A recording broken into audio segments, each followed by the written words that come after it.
तो नमस्कार दोस्तों, परमाज कैसन की यूट्यूब चैनल पे आप सभी दोस्तों का स्वागत करते हैं। आइए शुरू करते हैं आज की क्लास। आज की जो क्लास होने वाली है बीपीएससी टीआरई 4 से संबंधित होने वाली हैं, जिसमें हम बात करेंगे इतिहास के, जीके, जीएस और रिपीट प्रश्नों की श्रृंखला इसमें शामिल किए गए हैं। तो चलिए शुरू करते हैं आज की क्लास। लेकिन आगे बढ़ने से पहले बता दें कि जितने भी लोगों ने अभी तक हमारे चैनल को सब्सक्राइब नहीं किया है तो सब्सक्राइब करिए, साथ ही बेल आइकन का बटन दबा लें ताकि लाइव आने पर आप लोगों के पास एक छोटा सा नोटिफिकेशन पहुंच जाए और साथ में शेयर कर दीजिएगा अपने अपने ग्रुपों में। तो शुरू करते हैं आज के पहले प्रश्न से। तो पहला प्रश्न देखिए हमारे यहाँ पे क्या कह रहा है। कह रहा है कि भारतीय राष्ट्रीय कांग्रेस आईएनसी का गठन कब हुआ था। तो पहला करा यहाँ पे 1857, दूसरा करा 1885, तीसरा करा 1905 और चौथा करा है कि 1919 में। तो इसका राइट आंसर आप लोग कमेंट बॉक्स में जरूर दीजिएगा कि कौन सा होगा। यहाँ पे इसका राइट आंसर जाएगा 1885 होगा। आज प्रश्नों की श्रृंखला यहाँ पे 20 रखी गई, जिसमें से आप लोगों का टारगेट 15 प्रश्नों का दिया जा रहा है। आप लोग बताइएगा टीआरई 4 की तैयारी अगर बेहतर तरीके से कर रहे हैं तो सभी प्रश्नों को लास्ट तक बने रहिएगा, देखिएगा और बताइएगा कि कितने आप लोगों का स्कोर जो है इसमें आया है।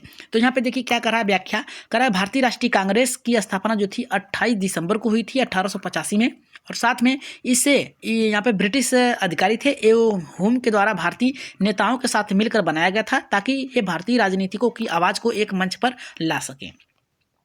आगे बढ़ते हैं यहाँ पे सेकंड प्रश्न पे। सेकंड हमारा प्रश्न करा है कि भारतीय राष्ट्रीय कांग्रेस के संस्थापक कौन थे।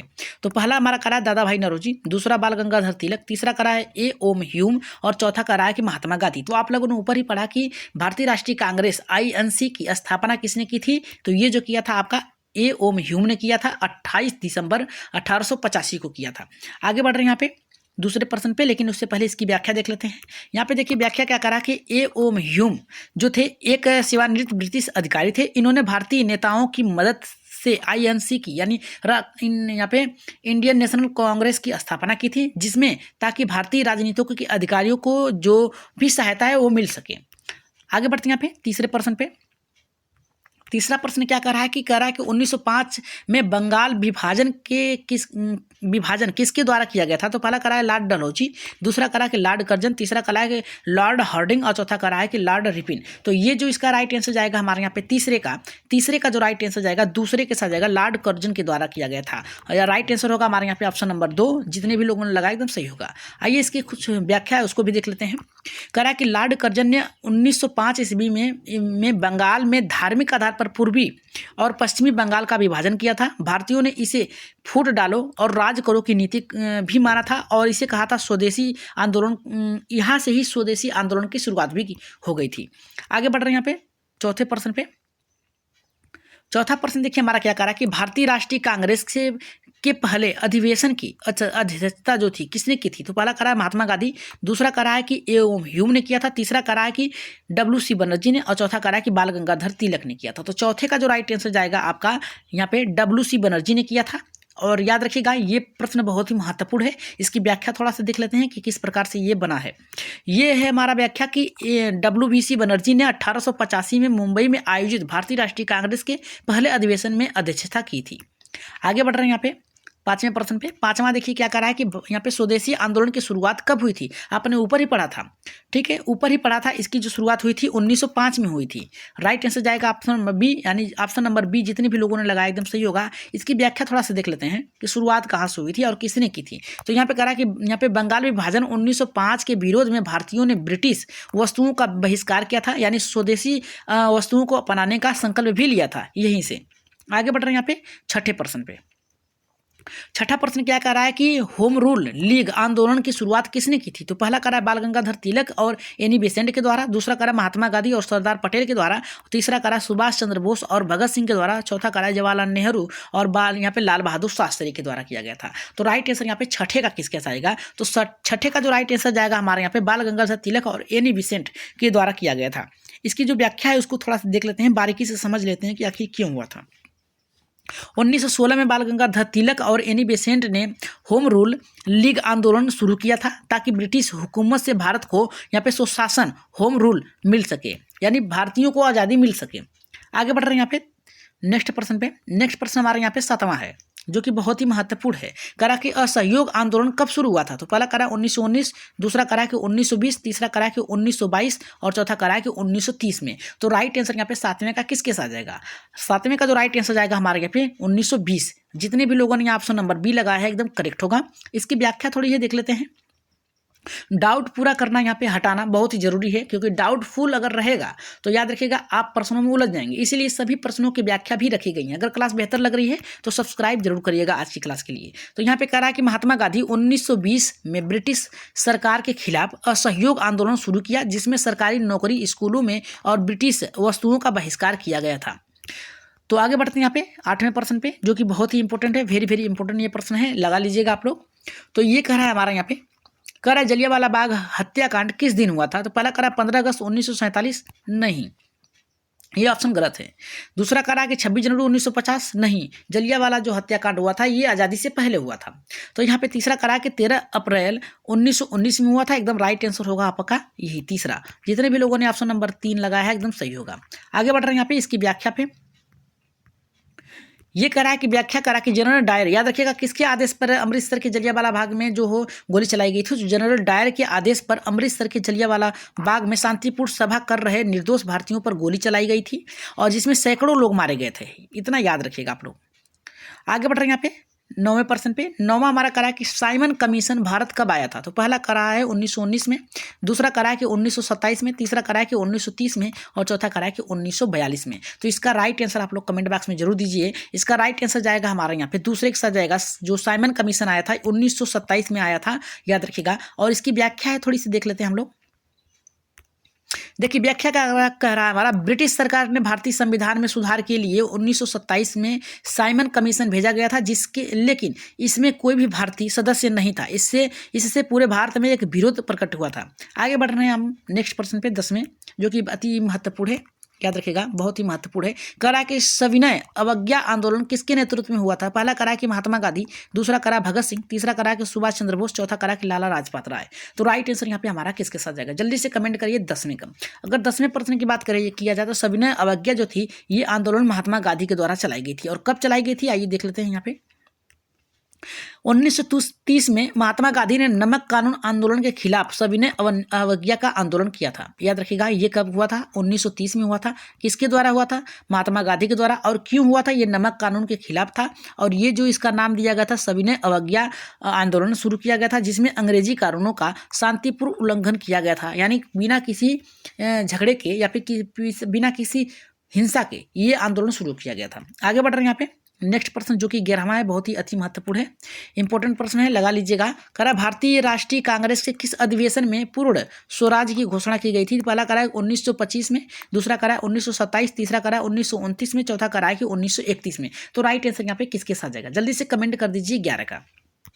अगर हम बात करें भारतीय राष्ट्रीय कांग्रेस के अधिवेशन की पूर्ण स्वराज की घोषणा कब की गई थी, तो इसका जो आंसर आएगा 1929 में किया गया था। इसका राइट आंसर जाएगा तीसरे का। जितने भी लोगों ने तीसरा ऑप्शन लगाया एकदम सही होगा। और अपना स्कोर काउंट जरूर करिएगा कि आज आप लोगों ने कितने 20 में से सही किए हैं। यहाँ पे कह रहा है कि 1929 में लाहौर अधिवेशन में जवाहरलाल नेहरू की अध्यक्षता में भारतीय राष्ट्रीय कांग्रेस ने पूर्ण स्वतंत्रता यानी कंप्लीट इंडिपेंडेंस की घोषणा की थी। तो राइट आंसर जो गया था आपका तीसरा 1929 में। आगे बढ़ते हैं 12वें प्रश्न पे। 12 का कह रहा है कि 1930 में दांडी मार्च किस उद्देश्य के लिए किया गया था? पहला कह रहा है ब्रिटिश शासन के समर्थन में, दूसरा कह रहा है कि नमक कानून तोड़ने के लिए किया गया था, और तीसरा कह रहा है जलियांवाला बाग नरसंहार के विद्रोह में किया गया था, विरोध में किया गया था, और चौथा कह रहा है साइमन कमीशन के विरोध में किया गया था। तो 12 का राइट आंसर यहाँ पे किसके साथ जाएगा? तो ये जो था आपने ऊपर ही पढ़ा, ये जो आंदोलन था ये था नमक कानून तोड़ने के लिए था। और ये कब हुआ था? ये 1930 में हुआ था। ठीक 1930 में हुआ था, और महात्मा गांधी के द्वारा किया गया था। आगे बढ़ रहे हैं यहाँ पे इसके कुछ टॉपिक से उसको जान लेते हैं। करा कि महात्मा गांधी 22 मार्च 1930 के साबरमती आश्रम, याद रखिएगा महात्मा गांधी ने नमक कानून तोड़ने के लिए 12 मार्च 1930 को साबरमती, याद रखिएगा साबरमती में दांडी यात्रा तक यहाँ पे लगभग 240 मील पद यात्रा की और अंग्रेजों के नमक कानून को तोड़ा था। यानी याद रखिएगा यहाँ पे प्रश्न बनता है कब हुआ था? तो 12 मार्च को हुआ था। 12 मार्च कब? 1930 में हुआ था। और ये कहाँ हुआ था? साबरमती आश्रम से लेकर ये दांडी गांव तक हुआ था। दांडी गांव तक हुआ था। और इसमें कितने तक मील चले थे? तो 240 मील तक पैदल चले थे। इतना याद रखिएगा। आगे बढ़ रहे हैं यहाँ पे नेक्स्ट टॉपिक से, जो हमारा 13वां करा कि गांधी इरविन समझौता किस वर्ष हुआ था। तो पहला करा कि 1928, 1930, 1921 और करा 31 और 1935 में। तो जो गांधी इरविन समझौता हुआ था, याद रखिएगा, ये जो हुआ था 1931 में हुआ था। ठीक, और किस लिए हुआ था, आइए इसके बारे में थोड़ा सा जान लेते हैं। ये जो हुआ था, इस समझौते के तहत गांधी जी ने सविनय अवज्ञा आंदोलन बंद कर दिया था और ब्रिटिश सरकार ने राजनीतिक कैदियों को रिहा करने का आश्वासन भी दिया था। आगे बढ़ रहे हैं यहाँ पे नेक्स्ट टॉपिक जो है यहाँ पे, भारत छोड़ो आंदोलन का प्रमुख नारा क्या था। पहला करा कि जय हिंद, वंदे मातरम, करो या मरो, स्वराज्य मेरा जन्मसिद्ध अधिकार है, इसके लिए। तो राइट आंसर यहाँ पे किसके साथ जाएगा, पहले के साथ जाएगा, दूसरे के, तीसरे के या फिर चौथे के। तो जो 14 का राइट आंसर जाएगा ये तीसरे के साथ जाएगा, करो या मरो। ठीक, राइट आंसर जो जाएगा हमारे यहाँ पे तीसरे के साथ जाएगा। ऑप्शन नंबर 3 सही होगा। जितने भी लोगों ने ऑप्शन नंबर 3 लगाया एकदम सही होगा। इसके बारे में थोड़ा सा जान लेते हैं। महात्मा गांधी ने 8 अगस्त 1942 को भारत छोड़ो आंदोलन के दौरान करो या मरो, यहाँ पे करा कि डू और डाई का नारा दिया था, जिसमें क्या था, अंग्रेजों के खिलाफ ये था कि अब जो है अंतिम लड़ाई लड़ी जाएगी, जिसमें हमें आज़ादी चाहिए ही चाहिए। आगे बढ़ रहे हैं यहाँ पे नेक्स्ट टॉपिक्स पे। नेक्स्ट टॉपिक हमारा है क्रिप्स मिशन भारत में कब आया था। क्रिप्स मिशन भारत में कब आया था, तो ये कह रहा है हमारा कि 1928 में, 1929 में, 1942 में, 1945 में। तो राइट आंसर यहाँ पे किसके साथ जाएगा, 15वें का। अगर राइट आंसर की बात करें तो 1942 में आया था, याद रखिएगा 1942 में आया था। इसका राइट आंसर तीसरे के साथ जाएगा। जितने भी लोगों ने यहाँ पे तीसरा लगाया है एकदम करेक्ट होगा।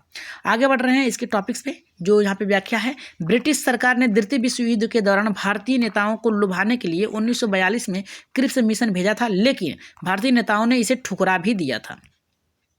आगे बढ़ रहे हैं यहाँ पे नेक्स्ट टॉपिक्स में, जो कि हमारा 16वां प्रश्न है, वेरी इंपॉर्टेंट है, याद रखिएगा, वेरी वेरी इंपॉर्टेंट है। कह रहा है कि 1942 में भारत छोड़ो आंदोलन के नेतृत्व किसने किया था। कह रहा है कि भगत सिंह ने, सुभाष चंद्र बोस ने, महात्मा गांधी ने, जवाहरलाल नेहरू ने। तो राइट आंसर यहाँ पे किसके साथ जाएगा, जल्दी से इसका कमेंट कर दीजिए। 16वें का राइट आंसर। तो ये जो था हमारे यहाँ पे महात्मा गांधी से संबंधित है। राइट आंसर जाएगा हमारे यहाँ पे तीसरे के साथ जाएगा। जितने भी लोगों ने तीसरा लगाया तो सही होगा। आइए इसकी कुछ व्याख्या है, उसको भी जान लेते हैं। व्याख्या में कह रहा है कि महात्मा गांधी जो थे, ये गांधी ने 9 अगस्त 1942 को भारत छोड़ो आंदोलन की शुरुआत कर दिया था और ब्रिटिश सरकार को भारत छोड़ो का आह्वान भी दे दिया था। यह महात्मा गांधी के द्वारा किया गया था। आगे बढ़ रहे हैं यहाँ पे नेक्स्ट प्रश्न पे, जो कह रहा है कि स्वतंत्रता संग्राम में आज़ाद हिंद फौज की स्थापना किसने की थी। पहला करा चंद्रशेखर आजाद, दूसरा करा कि सुभाष चंद्र बोस, और यहाँ पे सुभाष चंद्र बोस, और तीसरा करा भगत सिंह, और चौथा करा कि राजगुरु। तो राइट आंसर यहाँ पे किसके साथ जाएगा, जल्दी से कमेंट कर दीजिए 17वें का। अगर 17वें की हम बात करें तो 17वें का राइट आंसर जाएगा यहाँ पे सुभाष चंद्र बोस के साथ जाएगा। और जितने भी लोगों ने यहाँ पे ऑप्शन नंबर 2 लगाया है एकदम करेक्ट होगा। स्कोर काउंट करते चलिएगा। अगर क्लास बेहतर लग रही है तो एक बार सब्सक्राइब करिए, साथ में लाइक भी जरूर करिएगा। बढ़ रहे हैं आज के 18वें प्रश्न पे, लेकिन इससे पहले इसकी व्याख्या देख लेते हैं।